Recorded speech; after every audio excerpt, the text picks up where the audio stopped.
Bisnis kuburan dan pajak kematian adalah pekerjaan Fir'aun sebelum menjadi raja. Saat ini pekerjaan Fir'aun ditiru oleh beberapa oknum habaib, yaitu bisnis kuburan dan pajak kematian. Pertanyaannya, apakah memang benar bahwa pekerjaan Fir'aun sebelum menjadi raja adalah bisnis kuburan dan pajak kematian? Langsung saja kami jawab adalah benar.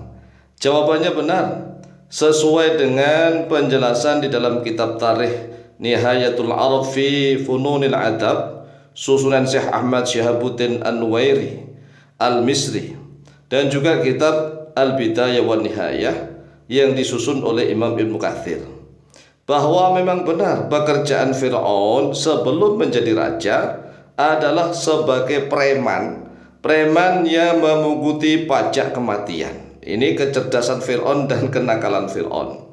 Fir'aun ini nama tapi menjadi gelar. Jadi raja-raja Mesir itu bergelar Fir'aun. Tetapi ingat, sebelum Fir'aun ini maka di Mesir sudah ada raja-raja. Jadi sudah ada raja-raja, kemudian tiba-tiba ada anak seorang janda miskin. Anak seorang janda miskin, ini kisah Fir'aun. Anak seorang janda penjual sayur, tapi nakalnya luar biasa. Jadi namanya aslinya Aun, begitu saja, Aun. Nah, lalu kenapa menjadi Fir'aun? Nah, karena dia nakal, tidak mau membantu ibunya. Kalau membantu ibunya mesti resek, ya, ngeribetin ibunya. Maka Fir'aun itu aslinya adalah kata tambahan dari ibunya. Fir artinya lari, Fir'aun artinya larilah engkau Fir'aun, karena nama aslinya adalah hanya Aun saja. Aun disuruh lari oleh ibunya karena ibunya saking marahnya, marah besar.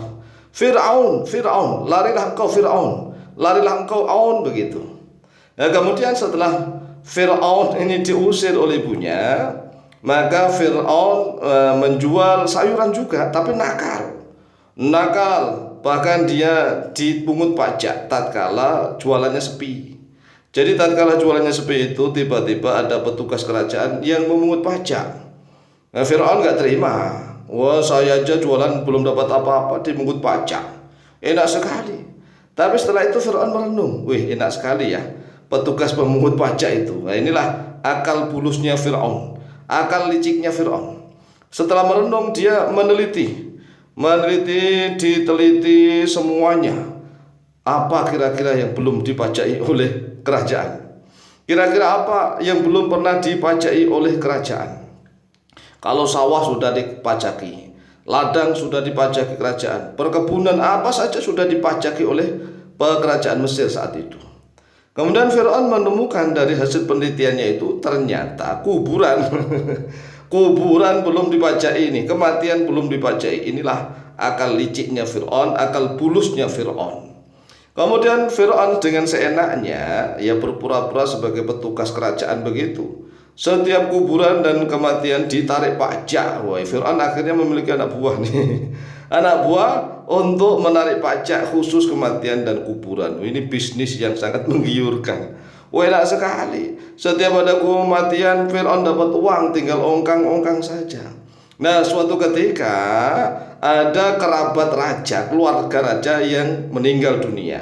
Tiba-tiba Fir'aun dan anak buahnya ini memungut pajak dari keluarga raja yang meninggal itu. Nah, ketika itulah Fir'aun ditangkap oleh keluarga kerajaan. Setelah ditangkap oleh keluarga kerajaan, kemudian Fir'aun diinterogasi. Nah, dari pihak raja, ini cerdas nih preman ini, anak ini cerdas nih. Kemudian Fir'aun tidak dijebloskan ke penjara karena uangnya Fir'aun banyak, ditebuskan ke negara. Fir'aun justru diangkat menjadi petugas pemungut pajak. Jadi karena kecerdasan dan kelicikannya Fir'aun, ya udah Fir'aun diangkat aja lah menjadi petugas pemungut pajak. Walhasil Fir'aun menjadi kepala badan pemungutan pajak negara. Kemudian Fir'aun ini sembarangan menarik pajak.